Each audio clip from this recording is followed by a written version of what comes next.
5 जजों ने एक मत से कहा है कि वो सेम सेक्स मैरिज को लीगल रिकॉग्निशन नहीं दे सकते। शादी विवाह का उन्होंने अधिकार नहीं दिया है, लीगल राइट नहीं दिया है, लीगल सैंक्टिटी नहीं दिया है, कि गोद लेने का अधिकार भी नहीं मिलेगा।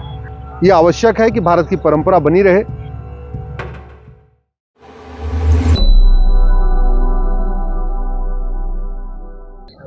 सुप्रीम कोर्ट की 5 जजों की बेंच ने सेम सेक्स मैरिज के ऊपर अपना जजमेंट दे दिया है। मैं इस जजमेंट का स्वागत करता हूं। 5 जजों ने एक मत से कहा है कि वो सेम सेक्स मैरिज को लीगल रिकॉग्निशन नहीं दे सकते। 5 जजों ने एक मत से कहा है। दूसरा, 5 जजों ने एक मत से यह भी कहा है कि जो स्पेशल मैरिज एक्ट है वो उसमें कोई बदलाव नहीं करेंगे, उसमें कोई छेड़छाड़ नहीं करेंगे।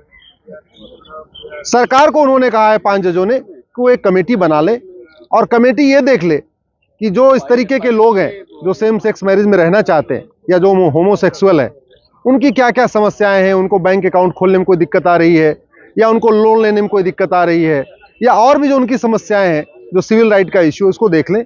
लेकिन शादी विवाह का उन्होंने अधिकार नहीं दिया है, लीगल राइट नहीं दिया है, लीगल सैंक्टिटी नहीं दिया है और न तो स्पेशल मैरिज एक्ट को उन्होंने कोई बदलाव करने के लिए कहा। बच्चा गोद लेने के अधिकार के मामले में 5 जजों की बेंच में दो फाड़ हो गया।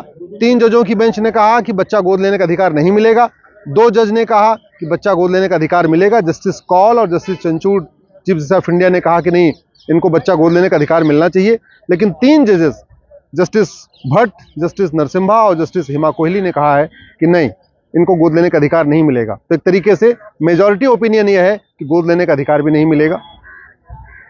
अल्टीमेटली इस जजमेंट ने, जो देश में इतने दिन से एक फॉरेन मीडिया एक तरीके से प्रमोट कर रही थी या जो विदेशी ताकतें हैं जो कोशिश कर रही थी कि भारत की संस्कृति खत्म हो जाए, भारत की सभ्यता खत्म हो जाए और यहाँ पे भी विदेशों की तरीके यहाँ पे भी सेम सेक्स मैरिज को एक लीगल सैंक्टिटी मिल जाए, उसको आज सुप्रीम कोर्ट ने 3 और 2 के फैसले से, 3 जज ने बोला है कि नहीं, 2 जज ने हाँ किया है, 3 जज ने इसको नकार दिया है।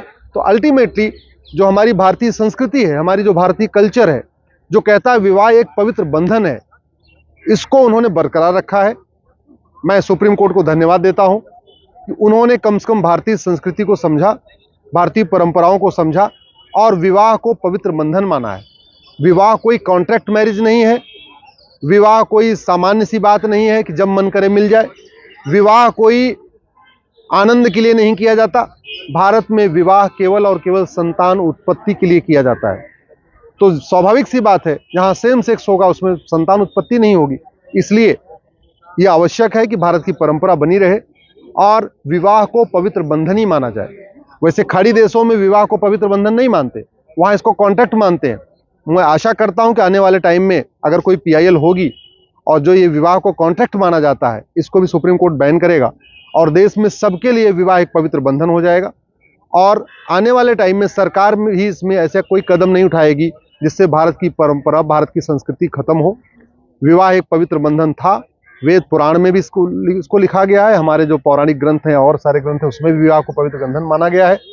तो मैं सरकार से भी निवेदन करता हूँ, आने वाले टाइम में विदेशी मीडिया के दबाव में, विदेशी बुद्धिजीवियों के दबाव में या नक्सलियों और माओवादियों के दबाव में या जो मार्क्सिस्ट हैं जो यहाँ पे बैठे हुए हैं, जो बार बार सेम सेक्स मैरिज के लिए कुछ न कुछ प्रोपोगेट करते रहते हैं, उनके दबाव में ऐसा कोई काम न करें जिससे भारत की संस्कृति कमजोर हो, भारत की परंपरा कमजोर हो, भारत का रीति रिवाज कमजोर हो। विवाह एक पवित्र बंधन है, इसकी सैंक्टिटी बनी होनी चाहिए और विवाह की जो सैंक्टिटी है ये मजबूत करने की जरूरत है। विवाह की जो संस्कृति है इसको और मजबूत करने की जरूरत है, इसको कमजोर करने की जरूरत नहीं है।